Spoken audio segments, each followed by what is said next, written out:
till Elisabet Vinberg Hearn.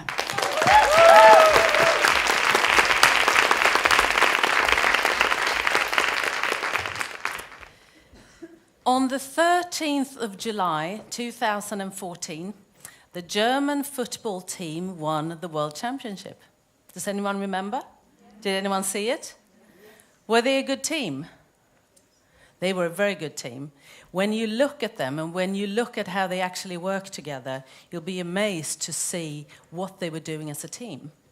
And I was curious about them, because I'm curious about teams, and I love teams. So I had a little look at them to see what they'd been doing. And as it turns out, they'd become a fantastic team thanks to a failure. Yeah? Anyone afraid of doing something wrong? Yeah, exactly. They had actually, in 2000, the German team came last in the European Championships. And this was a disaster for Germany. Germany is a good, football country. So they took a lot of time to say, you know what, we want to get this right. There was a lot of soul searching going on. They were really thinking about what do we need to do to build a great team. And they decided it had to take time. So they planned and they allowed for a lot of development. They focused a lot on developing young players to be able to deliver later on. So they weren't in a rush. They knew they had to take their time. And they were able to create an incredible team spirit. And that team spirit came from a shared ownership. They were all really there together. They were all dependent on one another. It was more about the team than any stars within the team. And it's a really cool thing when that happens, because that's when teams become really great. There is that shared ownership. Everyone's doing this together. And if you look back in the workplace, it may not always work that way. We spend loads of time in work, loads of time. A lot of people say they actually spend more time with their colleagues than they do with their friends and family. Would you agree? Yeah, probably true, right? So it has to work. It has to be really, really good. It's supposed to be fun. It's supposed to work in such a way that you think, you know what, I am happy it's Monday morning. I'm supposed to go to work. It's a good thing. I don't mind. But very few teams plan. You sort of get to work, you do specific things maybe, but where's the plan? There may be some goals, but the plan, how are we going to work together? How is this all going to... how are we going to function together? That rarely happens. And it sort of needs to happen. It needs to happen for a team to be really great. I met a sales team once with a great group of individuals. They were all very successful salespeople. And they did, as much sales as they possibly could, or so they thought.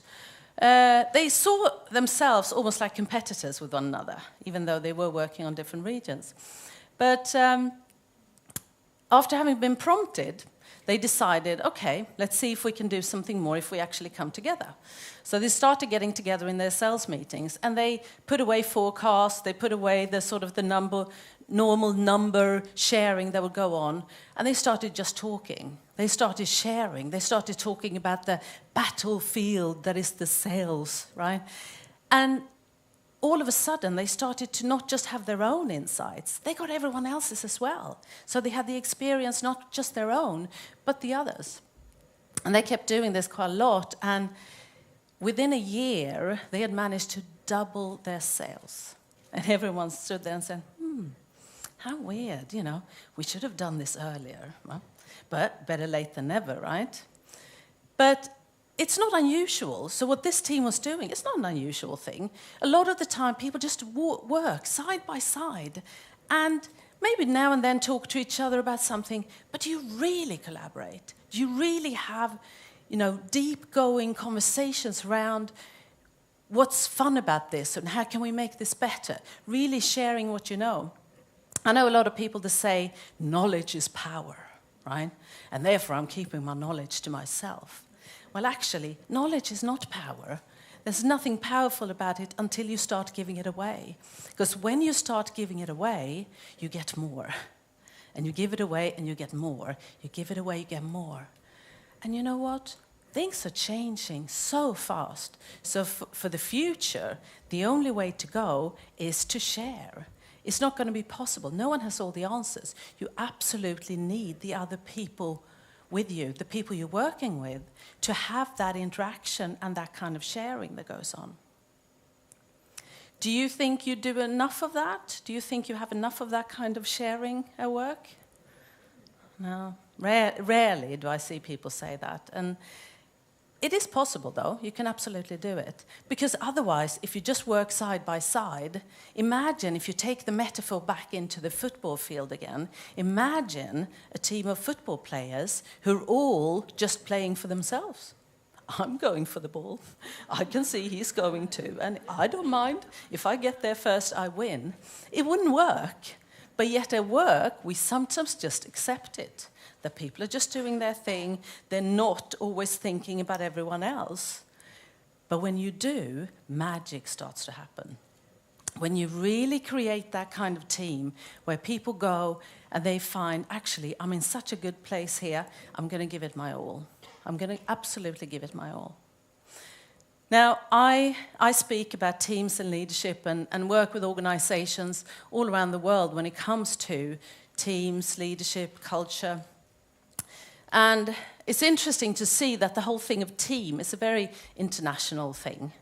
The way people work together is pretty similar, wherever you go.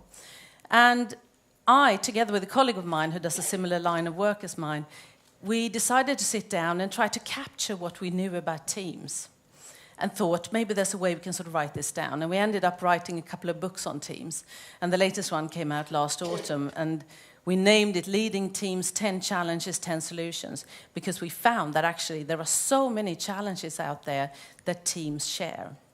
So I reckon you'd probably recognize a number of them. And I can't actually cover all of them because I haven't got the time for that today.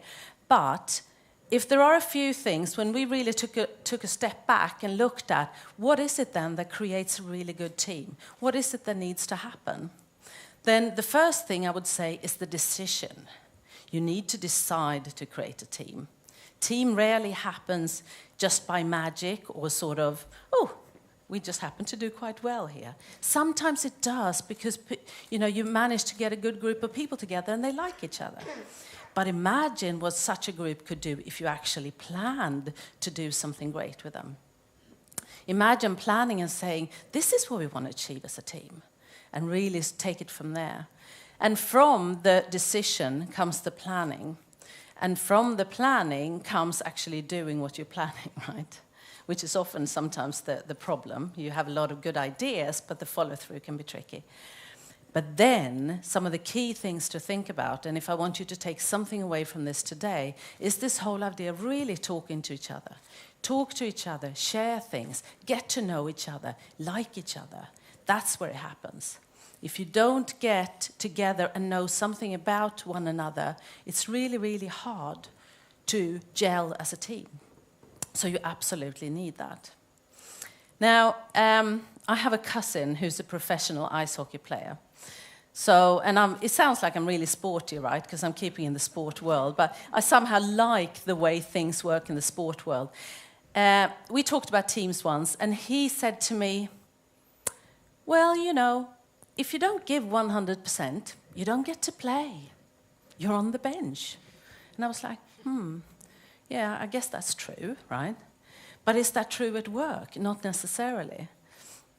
And I think there's something there for all of us to think about, to say, when I'm at work, when I'm there, when I'm working with other people, am I giving my 100%? Or at least 90 or 80, but as much as I possibly can. Sometimes we get so just caught up in the work that we forget that actually we have a role to play as a team player as well. And almost think about yourself as an ice hockey player. I don't want to be on the bench. I actually want to be in there.